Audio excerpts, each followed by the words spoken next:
GTM star channel মানুষের অন্তরাত্মার কথা বলে, বিশ্বাস অবিশ্বাসের কথা বলে।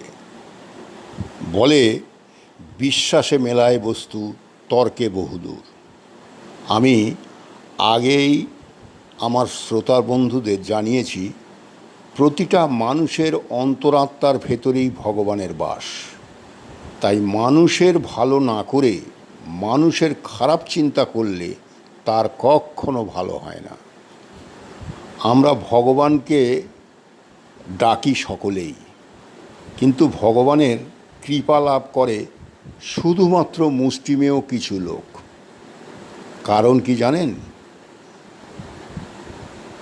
কারণ দুজনের ঈশ্বর বিশ্বাসের ভেতরে অনেক তফাৎ আছে, ব্যাকুলতারও খামতি আছে।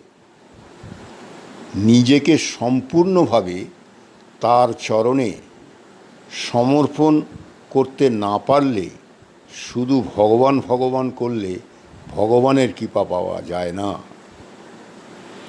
ব্যাকুলভাবে মন প্রাণ দিয়ে ঈশ্বরকে আপনার মনের ইচ্ছা জানান, দেখবেন মন্ত্রের মতো কাজ হবে। তাই জানবেন, ঈশ্বর আমার আপনার কারো নয়, শুধুমাত্র ভক্তের। ভালো থাকুন, সুস্থ থাকুন, ঈশ্বরের উপরে বিশ্বাস রাখুন। জানবেন, যার শেষ ভালো তার সব ভালো। ধন্যবাদ।